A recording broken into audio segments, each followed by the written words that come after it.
আলহামদুলিল্লাহ, সকল প্রশংসা আল্লাহ তাআলার জন্যে, যে মহান মালিক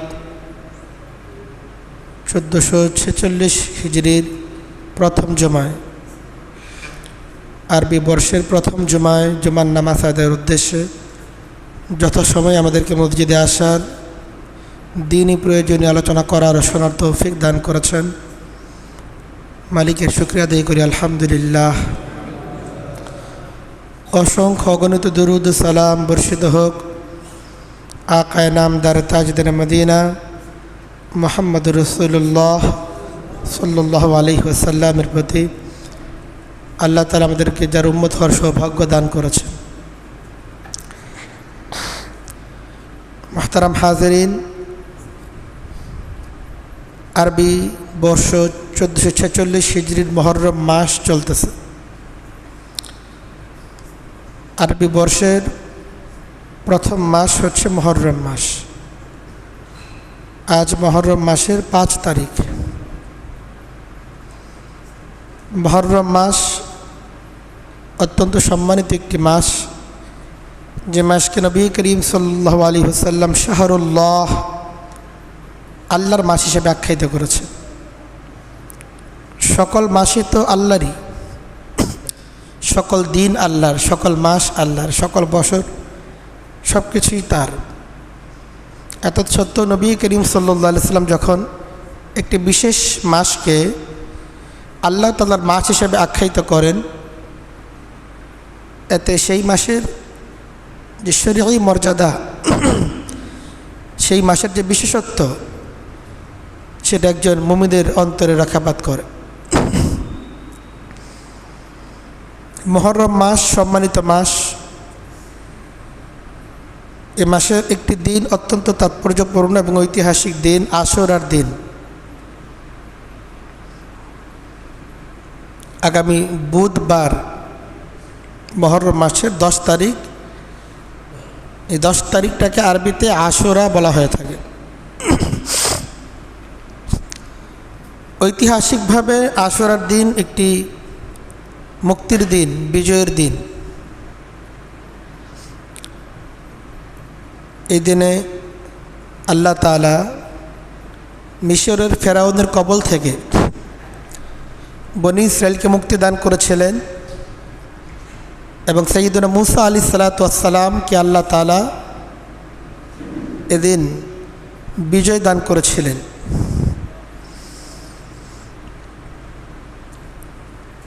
আমরা যারা ইতিহাস পাঠ করি তারা অনেকেই হয়তো জেনে থাকব যে বনী ইসরাইল বংশগতভাবে মিশরের অধিবাসী ছিল না। বনী ইসরাইল বংশগতভাবে তারা ফিলিস্তিনে বসবাস করত। হযরত সাইয়্যিদনা ইব্রাহিম আলাইহিস সালাতু ওয়াস সালামের এক সন্তান ইসহাক আলাইহিস সালাতু ওয়াস সালাম, তিনি ছিলেন ফিলিস্তিনের বাসিন্দা, ফিলিস্তিনে বসবাস করতেন।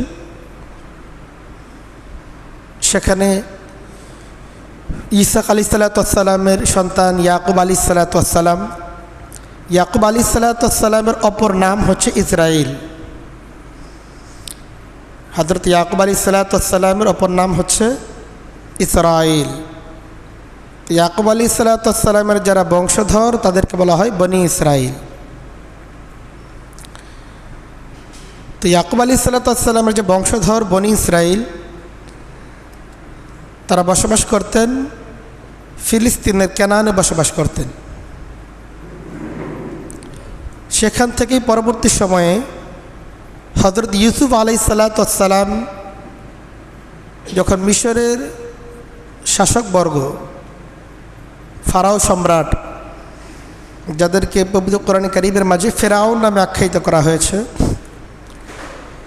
মিশরের ফেরাউন সম্রাটের সাথে হযরত ইউসুফ আলাইহিস সালাতু ওয়াস সালামের সখ্যতা, হৃদ্যতা, ঘনিষ্ঠতা, একে কেন্দ্র করেই হযরত ইউসুফ আলাইহিস সালাতু ওয়াস সালাম তার পরিবারস্থ বনী ইসরাইলের যত সদস্য ছিল, তার ভাই, তার বাবা মা, সকলকে ফিলিস্তিনের কেনান থেকে মিশরে নিয়ে আসে।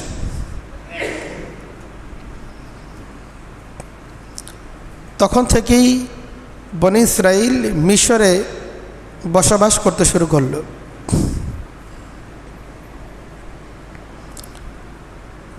সূচনাতে বনি ইসরাইল যেহেতু হযরত ইউসুফ আলাইহিসসালামের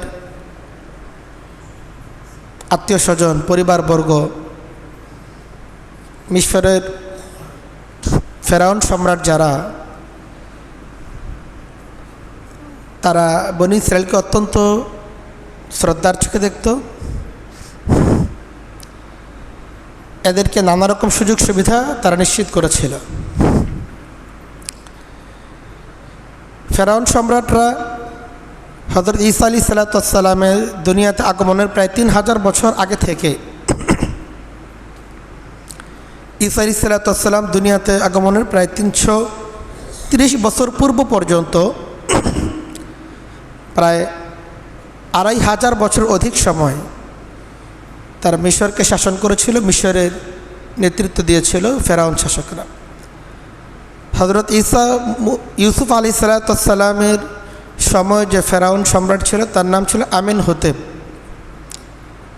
তার শাসন আমলেই বনি ইসরাইল ফিলিস্তিন থেকে মিশরে চলে আসে।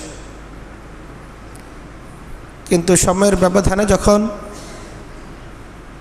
রাষ্ট্রের শাসকবর্গের মধ্যে পরিবর্তন আসলো, তাদের চিন্তা চেতনায় পরিবর্তন আসলো,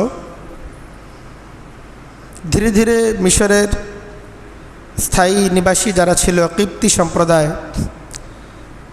তারা বনি ইসরাইলের এই যে সুযোগ সুবিধা, এটাকে তারা কোনোভাবেই বরদাস্ত করতে পারছিল না। ধীরে ধীরে এই ঘৃণা, এই বিদ্বেষ একটা সময় গিয়ে মিশরের ফারাও সম্রাটকে স্পর্শ করল। মিশরের এক ফেরাউন সম্রাটের নাম ছিল রামাসিস।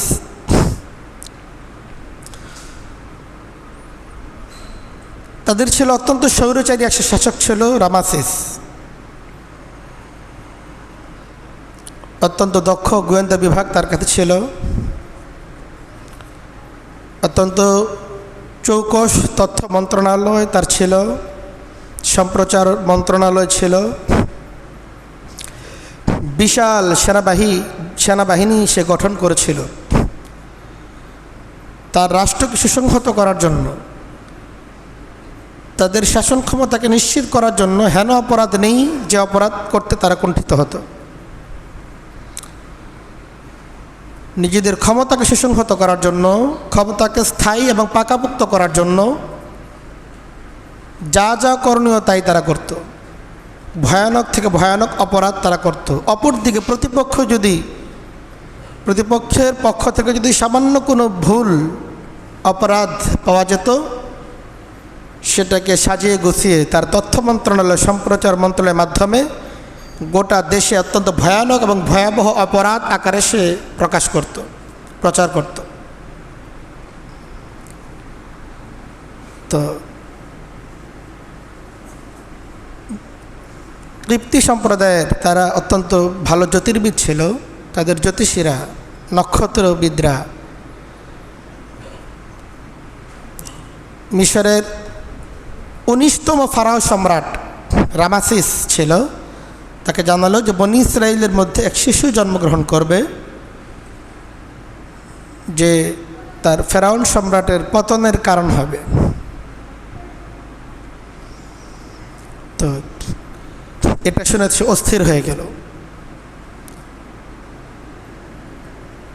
এই তথ্য পাওয়ার সাথে সাথে সে বনি ইসরাইলের বিরুদ্ধে হুকুম জারি করল যে বনি ইসরাইলের যত শিশু সন্তান জন্মগ্রহণ করবে এর সকল ছেলে সন্তানদেরকে হত্যা করে ফেলা হবে।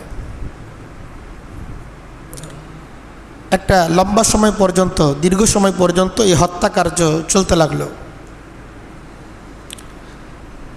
কোনো কোনো বর্ণনা এসেছে প্রায় 70,000 বনি ইসরাইলের এই নিষ্পাপ শিশুকে তাদের বাবা মায়ের চোখের সামনে জবাই করে হত্যা করা হয়েছে।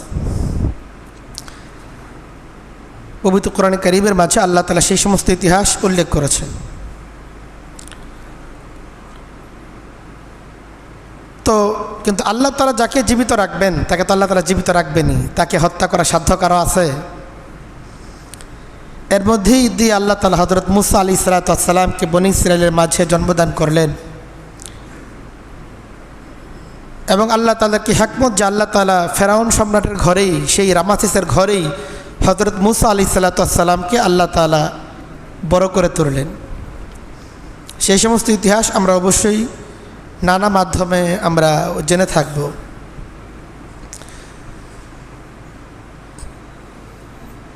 তো বনী ইসরাইলের এই যে ফেরাউনের যে সম্রাট ছিল 19তম সম্রাট রামাসিস, তার আগেও এক সম্রাট ছিল রামাসিস, সে ছিল দ্বিতীয় রামাসিস।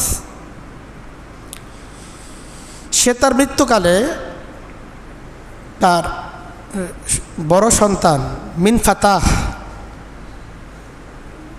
তার কাছে রাষ্ট্রীয় ক্ষমতা হস্তান্তর করে যায়। আমরা যে ফেরাউনের কথা পড়ি যে সমুদ্রের মাঝে ডুবিয়ে যাকে আল্লাহ তাআলা হত্যা করেছিলেন, সে ছিল দ্বিতীয় রামাসিসের জ্যেষ্ঠ সন্তান মিনফাতাহ। মিশরের 20তম সম্রাট ছিল সে তার পিতার মতোই বনী ইসরাইলের উপর নির্যাতনের স্টিম রোলার চালিয়েছিল। হেন কোনো অপরাধ নেই যা তারা করেনি। তবে মিশরের সাধারণ জনগণের কে বোকা বানানোর জন্য আবার নানা রকম উন্নয়ন কর্মকাণ্ড এবং নিজের অনুগত শ্রেণী যারা, তাদেরকে নানা রকম সুযোগ সুবিধাও তারা নিশ্চিত করেছিল। জায়গায় বিশাল বিশাল প্রাসাদ নির্মাণ করেছিল, সুরম অট্টালিকা নির্মাণ করেছিল, চোখ ধাঁধানো উন্নয়ন এটা নিশ্চিত করেছিল। যুগে যুগে স্বৈরাচারী শাসকরা মানুষের স্বাধীনতা হরণ করে উন্নয়নের বলে আউড়িয়ে বাহ্যিক কিছু উন্নয়ন দেখিয়ে মানুষকে নির্যাতন করে থাকে। এটা সর্বকালের স্বৈরাচারী শাসকদের একই রকম নীতিমালা হয়ে থাকে, যেটা মিশরের সম্রাটদের থেকেও আমরা বিষয়টা আজ করতে পারি।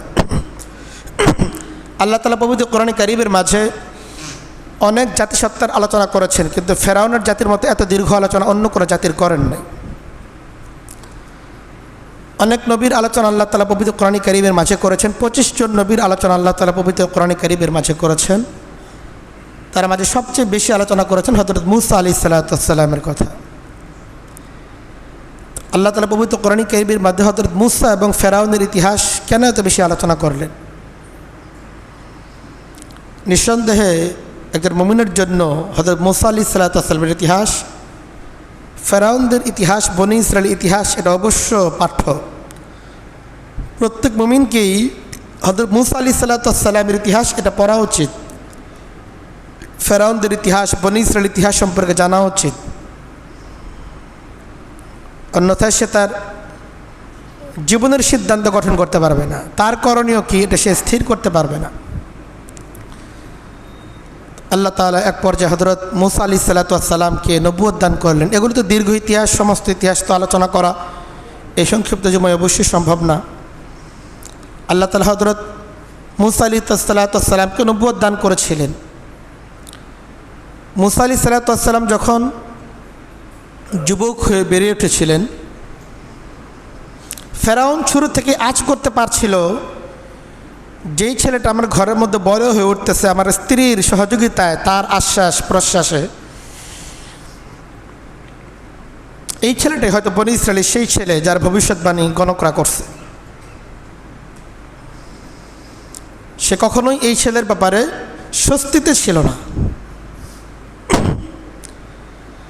একবার যে আমরা জানি হযরত মুসা আলাইহিস সালামের হাতে একটা ভুলবশত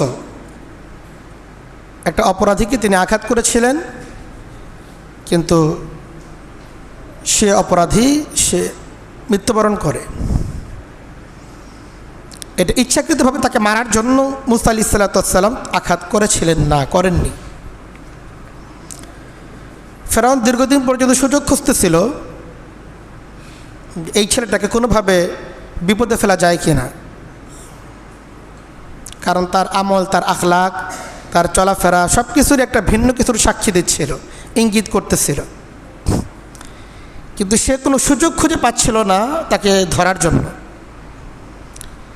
কিন্তু হযরত মূসা আলাইহিসসালামের হাতে যখন ফেরাউন সম্প্রদায়ের একটা লোক যখন নিহত হয়ে গেল, এইটাকে সে সারা দেশের মধ্যে ব্যাপক প্রচার দিল।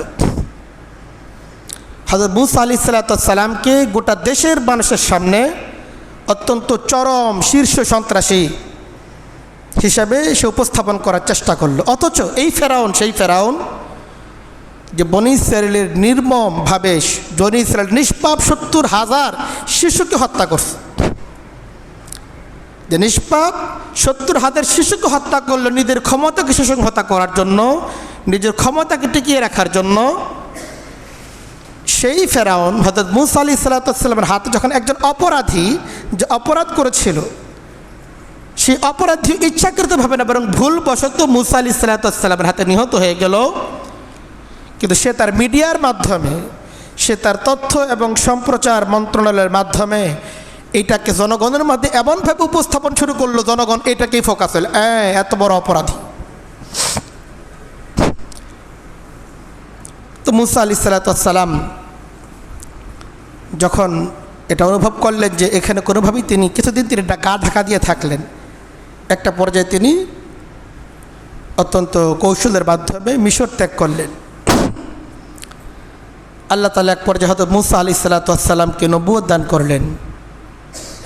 মূসা আলাইহিসসালাম কিছুদিন পর্যন্ত মাদায়েনে হযরত শুআয়ব আলাইহিসসালামের নিকটে ছিলেন, সেখানে দীর্ঘদিন পর্যন্ত সেখানে তিনি থাকলেন। হযরত শুআয়ব আলাইহিসসালামের কন্যাকে তিনি বিয়ে করলেন। এরপরে তিনি আবার মিশরে ফিরে আসার পরিকল্পনা করলেন। পথিমধ্যে আল্লাহ তাআলা হযরত মূসা আলাইহিসসালামকে নবুয়ত দান করলেন এবং আল্লাহ তাআলা বলে দিলেন, ইযহাবা ইলা ফিরআউন, যাও তোমরা। মূসা এবং হারুন উভয়কেই দিলেন।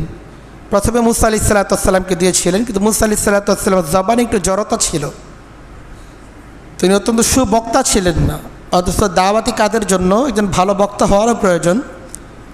তো মূসা আলাইহিসসালামেরই ভাই হযরত হারুন, তিনি ছিলেন একজন সুবক্তা। তিনি আল্লাহ তাআলার কাছে অনুরোধ করলেন, হে আল্লাহ, আমার মুখে তো জড়তা আছে, আমার ভাইকে আমার সঙ্গে বানিয়ে দেন, সে অত্যন্ত চমৎকারভাবে দাওয়াতি কাজ পরিচালনা করতে পারবে। আল্লাহ তাআলা হযরত হারুন আলাইহিসসালামকে নবুয়ত দান করলেন এবং উভয়কে বলে দিলেন, যাও তোমরা ফেরাউন এবং হামানের কাছে যাও, ওয়াকুল লাহুম কাওলান লাইয়িনা। ফেরাউন, হামান এবং তাদের যে মন্ত্রী পরিষদ আছে তাদেরকে তোমরা দ্বীনের দাওয়াত প্রদান করো। এখান থেকে একজন দায়ীর জন্য শিক্ষা যে আল্লাহ তাআলা তৎকালীন সময়ের সবচেয়ে ভালো দুজন মানুষ মূসা এবং হারুন, যাদেরকে আল্লাহ তাআলা নবুয়ত দান করেছিলেন, তৎকালীন সময়ের শ্রেষ্ঠ মানুষ মূসা এবং হারুনকে আল্লাহ তাআলা সবচেয়ে নিকৃষ্ট দুজন ব্যক্তি ফেরাউন এবং হামানের কাছে পাঠালেন। কিন্তু আল্লাহ তাআলা তাদেরকে হেদায়েত করলেন যে কুল লাহুম কাওলান লাইয়িনা, দেখো তোমরা কিন্তু তাদেরকে দাওয়াত দিতে যাচ্ছ, কাজেই কোমলভাবে অত্যন্ত নরম সুরে তাদেরকে তোমরা দাওয়াত দিবে। আমরা যারা দাওয়াতের ময়দানে আছি তাদের জন্য এটা লক্ষণীয় যে আমাদের ভাষা মাধুর্যতা থাকতে হবে, কোমলতা থাকতে হবে, বিনয় থাকতে হবে। দাওয়াতের ভাষা আর জিহাদের ভাষা কখনো এক হইতে পারে না। জিহাদের ময়দানে কোমলতা না, সেখানে কঠোরতা প্রয়োজন। যুদ্ধের ময়দানে কোমল হলে আপনি যুদ্ধের ময়দানে টিকতে পারবেন না। আবার দাওয়াতের ময়দানে আপনি কঠোর হয়ে গেলে আপনার দাওয়াত ফলপ্রসূ হবে না। তো আল্লাহ তাআলা হযরত মূসা এবং হারুনকে বলতেছেন, কুল লাহুম কাওলান লাইয়িনা, তাদের কাছে যাও এবং তাদেরকে দ্বীনের দাওয়াত প্রদান করো।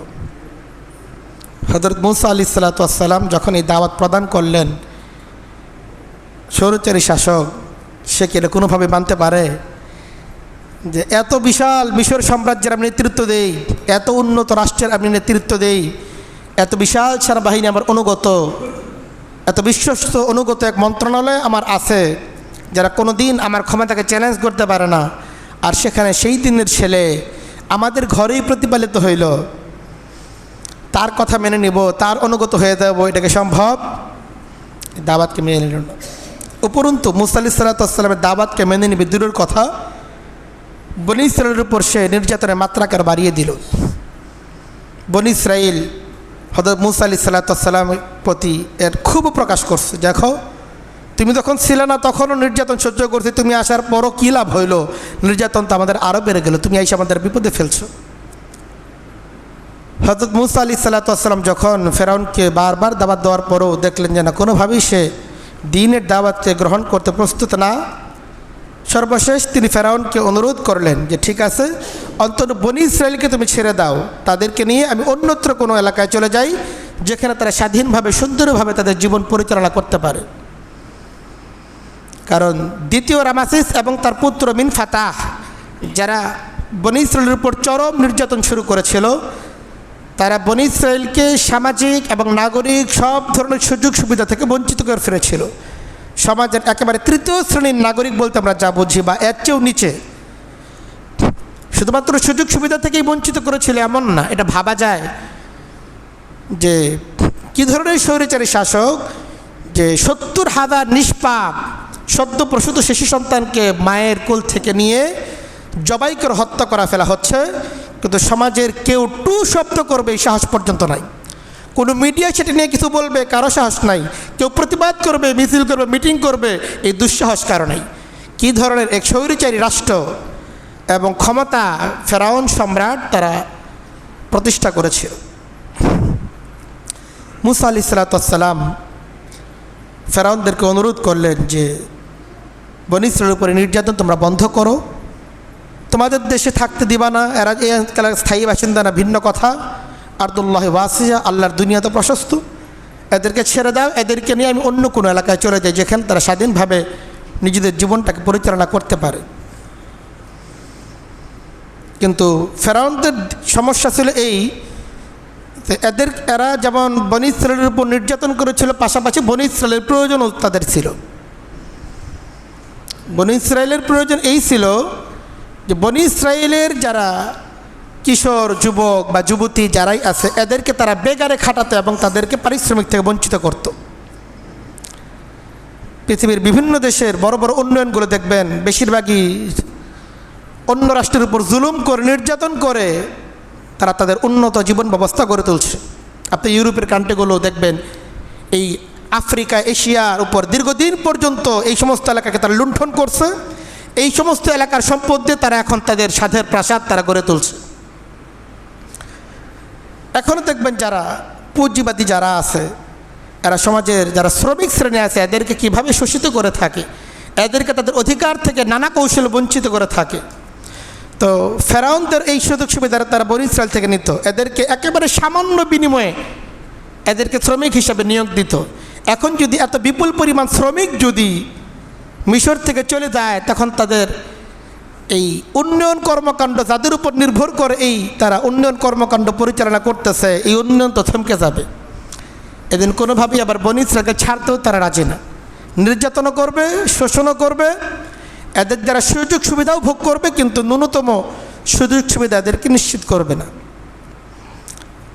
এক পর্যায়ে হযরত মূসা আলাইহিস সালাম আল্লাহ তাআলার নির্দেশে রাতের আধারে বনি ইসরায়েলকে নিয়ে রওনা হয়ে গেলেন। আগের থেকে তাদেরকে বলে রাখছে তোমরা প্রস্তুত হতে থাকো, আল্লাহ তাআলার নির্দেশ আসা মাত্রই আমরা কিন্তু এখান থেকে এলাকা ত্যাগ করব। তো বনি ইসরায়েল তারা ওভাবেই প্রস্তুত ছিল। মূসা আলাইহিস সালামের নির্দেশ পাওয়া মাত্রই তারাও হযরত মূসা আলাইহিস সালামেরকে নিয়ে রওনা হয়ে গেল। মূসা আলাইহিস সালাম ভেবেছিলেন আগেরবার তিনি যে মাদায়েন চলে গিয়েছিলেন যুবক বয়সে, এবারও তিনি সেই মাদায়েনই চলে যাবেন। এটাই হযরত মূসা আলাইহিস সালামের পরিকল্পনা ছিল। মাদায়েন যেতে হলে এমন একটা পথ মিশরবাসীরা ব্যবহার করত, যেই পথ ব্যবহার করতে গিয়ে তাদেরকে সমুদ্র পাড়ি দিতে হতো না। এটা হচ্ছে লোহিত সাগর থেকে দুইটা উপসাগর মিশরের ভিতর দিয়ে প্রবেশ করছে, এটাকে বলে আকাবা উপসাগর। আকাবা উপসাগরের দুইটা শাখা ছিল, একটা ছিল পশ্চিম শাখা, একটা ছিল পূর্ব শাখা। তো পশ্চিম শাখার অনেক লম্বা একটা শাখা, ওই শাখাকে পেরিয়ে ওটার পাশ দিয়ে একেবারে আবার এই উপকূল ধরে পূর্ব শাখা হয়ে মিশরবাসীর মাদায়েনে প্রবেশ করত। আপনারা যারা মানচিত্র দেখবেন তারা দেখে থাকবেন। তো পশ্চিম শাখা যে দূর পর্যন্ত গিয়েছে, এর কিছু দূর পরে গেলে আবার হচ্ছে আপনার ভূমধ্য সাগর। ভূমধ্য সাগর এবং লোহিত সাগরের মাঝখানে প্রায় 150 থেকে 200 কিলোমিটারের মতো একটা জায়গা আছে, যেটা হলো স্থলভূমি। মিশরবাসীরা তারা যেহেতু সমুদ্র অভিযানে এতটা পারদর্শী ছিল না, তাদের নৌ ব্যবস্থা অত্যন্ত দুর্বল ছিল, তারা যেন স্থলভূমি ব্যবহার করতেন। মুসা আলাইহিস সালাম আগের বার যখন মাদায়েন গিয়েছিলেন, স্থলভূমি দিয়েই তিনি মাদায়েন গিয়েছিলেন। কিন্তু এবার যখন রাতের আধারে তিনি রওনা হয়েছেন, ভুলক্রমে স্থলভূমির পথ তিনি ভুল করে তিনি সরাসরি সমুদ্রের মুখোমুখি হয়ে গেছেন। আমাদের সমাজের মধ্যে প্রসিদ্ধ আছে নীল নদের মধ্যে ডুবছে। আসলে নীল নদ না, এটা হচ্ছে লোহিত সাগরের মধ্যে আল্লাহ তাআলা ফেরাউন এবং ফেরাউনের দলবলকে আল্লাহ তাআলা ডুবিয়ে দিয়েছিলেন।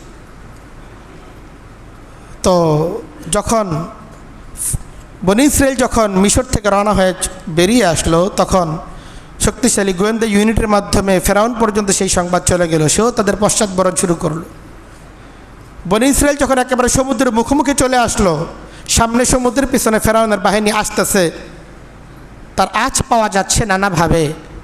তো তারা তখন হযরত মুসা আলাইহিস সালামকে বলল, মুসা, এবার তো তুমি আমাদের একবার শেষ করে দিছো। আগে তো অন্তত মিশরে আমরা জীবন নিয়ে বাঁচতে পারতাম, জুলুম নির্যাতনের পরেও তো আমরা কোনো রকম টিকতে পারতাম, কিন্তু এখন বনী ইসরাইল আমাদের উপর যে কোচকাটা করবে, যেভাবে আমাদের উপর জুলুম করবে, এটার থেকে বাঁচার তো কোনো পথ নাই। তখন মুসা আলাইহিস সালাম তার কওমকে বললেন, ইস্তাঈনু বিল্লাহ ওয়াসবিরু ইন্নাল আরদা লিল্লাহি ইউরিসুহা মান ইয়াশা মিন ইবাদিহি ওয়াল আকিবাতু লিল মুত্তাকিন। ধৈর্য ধারণ করো, নিশ্চয়ই আমার রব আমার সাথে আছেন। ফালাম্মা তারা আল জামান কালা আসহাবু মুসা, আল্লাহ তাআলা পবিত্র কোরআনে কারীমের মাঝে ইতিহাস নকল করেন, যখন উভয় বাহিনী দূর থেকে একে অপরকে দেখতে পাচ্ছিল, ধূলি ঝড় উঠতেছে, দিক থেকে বোঝা যাচ্ছে যে মিশরের আরেকটা বিশাল দল আসতেছে পেছন থেকে। বনী ইসরাইল বুঝে ফেললো যে মিশরের ফেরাউন সম্রাট তো রওনা হয়ে গেছে নিশ্চয়ই, এত ধূলিঝড় কোত্থেকে উঠতেছে। তারা মুসা আলাইহিস সালামকে বলতে লাগলো, ইন্না মুদরাকুন, আমরা তো ধরা পড়ে গেলাম। মুসা আলাইহিস সালাম দেখেন কত আল্লাহ তাআলার প্রতি কত অবিচল আস্থা এবং বিশ্বাস। তিনি বললেন, কালা কাল্লা, কখনোই না। মিশরের সেনাবাহিনী আমাদের যতই নিকটবর্তী হয়ে যাক না কেন, তাদের কাছে আমরা ধরা খেতে পারি না। কাল্লা, কখনোই না।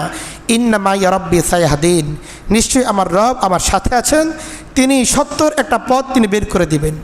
আল্লাহ বললেন, ফাআওহাইনা ইলা মুসা, আমি তখন মুসা আলাইহিস সালামকে বললাম, ইদরিব বিআসাকাল বাহরা, মুসা তুমি তোমার যে হাতে লাঠি আছে, লাঠি দ্বারা সমুদ্রে আঘাত করো। ফানফালাকা ফাকানা কুল্লু ফিরকিন কাত্তাউদিল আযীম।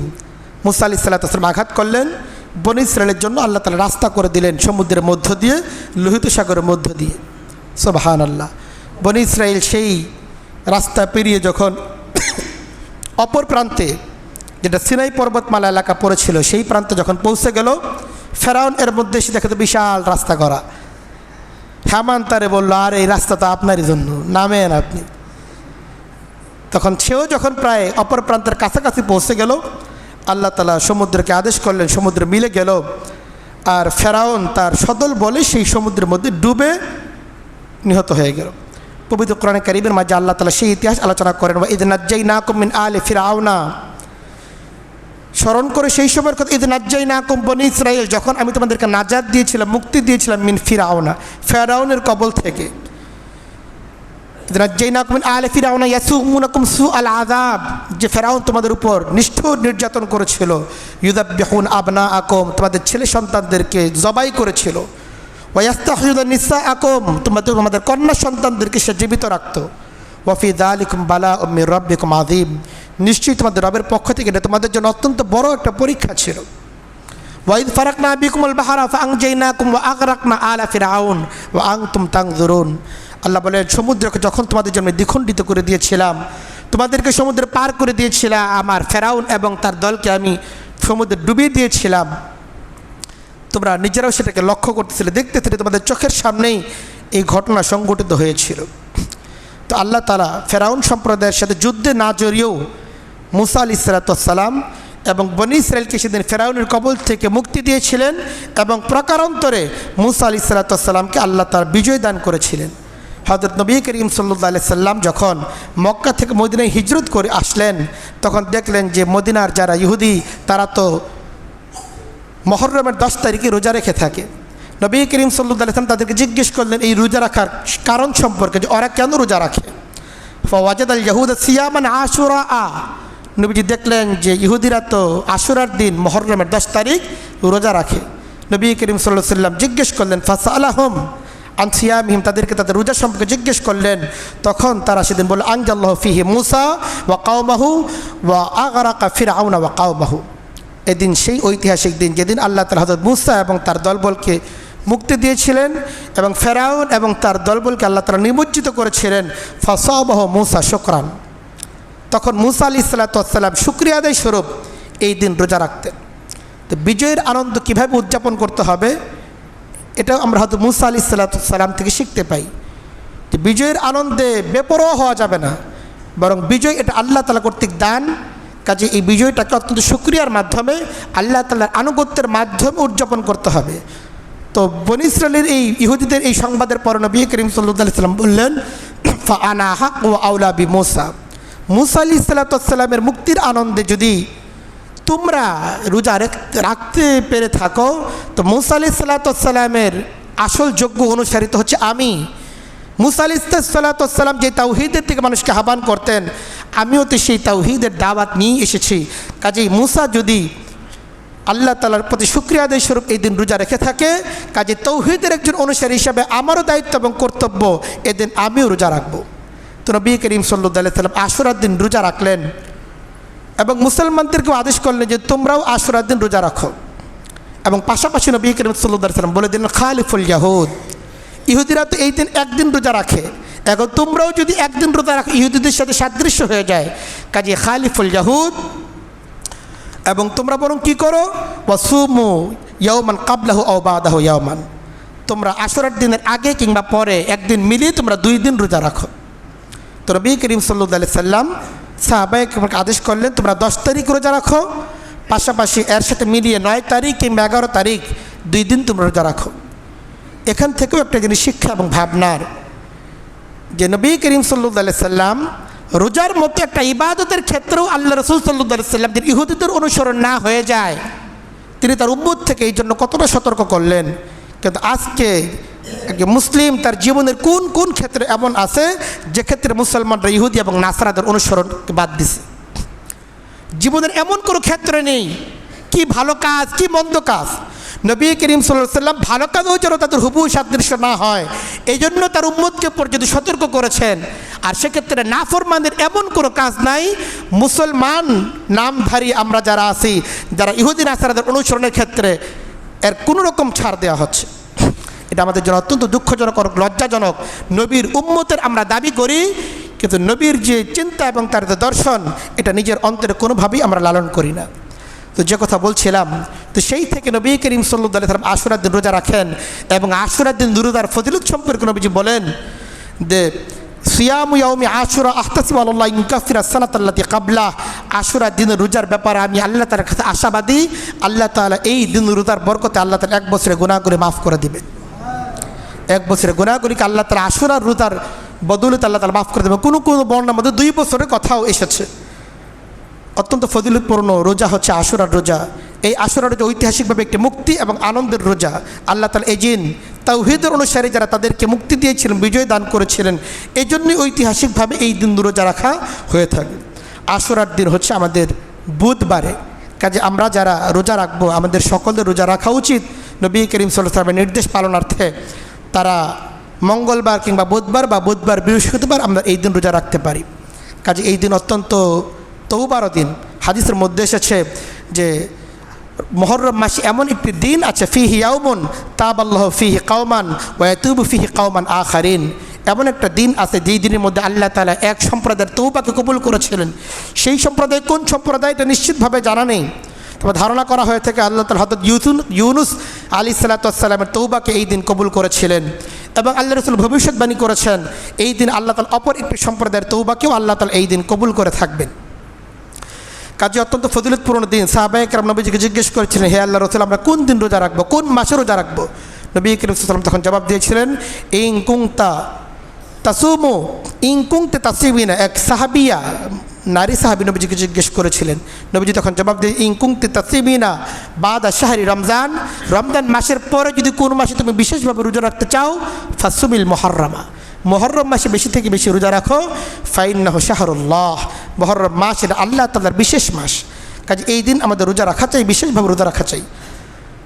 বাকি আরেকটা ঘটনা হয়তো অনেকেই জানতে চান, শুনতে চান, কারণ নবী করিম সাল্লাল্লাহু আলাইহি ওয়াসাল্লাম দুনিয়া থেকে বিদায় গ্রহণের 51 বছর পর 61 হিজরির মুহররম মাসের 10 তারিখেই কারবালার প্রান্তরে যে নির্মম ঘটনা সংঘটিত হয়েছিল, হযরত হুসাইন আলী রাদিয়াল্লাহু তাআলা আনহু ইয়াজিদের বাহিনীর হাতে নির্মমভাবে শাহাদাত বরণ করেছিলেন সপরিবারে, ঘটনাচক্রে এই দিনটাও সেই দিন। তো এমন একটা দিনে, এমন একটা ফজিলতপূর্ণ দিনে, একটি ঐতিহাসিক দিনে কিছু নামধারী মুসলমান কর্তৃক নবী করিম সাল্লাল্লাহু আলাইহি ওয়াসাল্লামের দৌহিত্র কলিজার টুকরা এভাবে শাহাদাত বরণ করা গোটা মুসলিম সম্প্রদায়ের জন্য অত্যন্ত লজ্জার এবং অত্যন্ত বেদনার। এবং এটা এমন একটি ঐতিহাসিক ঘটনা, যে ঐতিহাসিক ঘটনাটি গোটা মুসলিম সম্প্রদায়কে ঐতিহাসিকভাবে দুইটা আলাদা আলাদা ভাগ করে ফেলছে, মুসলমানদের মাঝে নানা রকম ফিরকার জন্ম দিয়েছে। শিয়া নামে আলাদা একটা ফিরকার মাধ্যমে ঐতিহাসিকভাবে মুসলমানরা এমনভাবে বিভক্ত হয়ে গেছে, কোনো দিন সেই ভাগ আর জোড়া লাগা সম্ভব এখন পর্যন্ত সম্ভব হয় নাই। এটা মুসলমানদের জন্য, মুসলমানদের ঐক্যের জন্য বড়রকম একটা ফাটল, স্থায়ীভাবে একটা ফাটল এই ঘটনাকে কেন্দ্র করে সংঘটিত হয়েছিল। তো সেটা অনেক লম্বা চড়া ঘটনা আসলে, এখন তো ইতিমধ্যেই সময় শেষ হয়ে গেছে। আবার কোনো অবসরে কোনো এক সময় ইনশাআল্লাহ আমরা সেই ঘটনা সম্পর্কে আলোচনা করার চেষ্টা করব। যাই হোক, তো এটা একটা বেদনাদায়ক ঘটনার পরও আশুরার দিনের এই ফজিলত কিন্তু কারবালার ঘটনার সাথে এর কোনো সম্পর্ক নেই। নবী করিম সাল্লাল্লাহু আলাইহি ওয়াসাল্লাম আশুরার দিন রোজা রেখেছিলেন, এটা কিন্তু কারবালার ঘটনার সাথে এর কোনো সম্পর্ক নেই, বরং এটা ঐতিহাসিকভাবে একটি মুক্তি এবং বিজয়ের দিন হিসেবেই নবী করিম সাল্লাল্লাহু আলাইহি ওয়াসাল্লাম এবং সাহাবায়ে কেরাম এই দিন রোজা পালন করেছিলেন। কাজেই এই দিনটাকে আমাদেরকে ওইভাবেই উদযাপন করা উচিত, শুকরিয়ার মাধ্যমে, রোজার মাধ্যমে এবং ইতিহাস পর্যালোচনা, ঐতিহাসিক শিক্ষা নেওয়ার মাধ্যমে এই দিনটি আমাদেরকে অবশ্যই উদযাপন করা উচিত। আল্লাহ তাআলা আশুরার এই দিন সম্পর্কে আরও ভালোভাবে জানার, বিস্তারিত জানা এবং এই দিনের করণীয় এবং বর্জনীয় উভয়টির ব্যাপারে আমাদেরকে সচেতন হওয়ার তৌফিক দান করেন। ওয়া আখিরু দাওয়ানা আলহামদুলিল্লাহি রাব্বিল আলামিন। যারা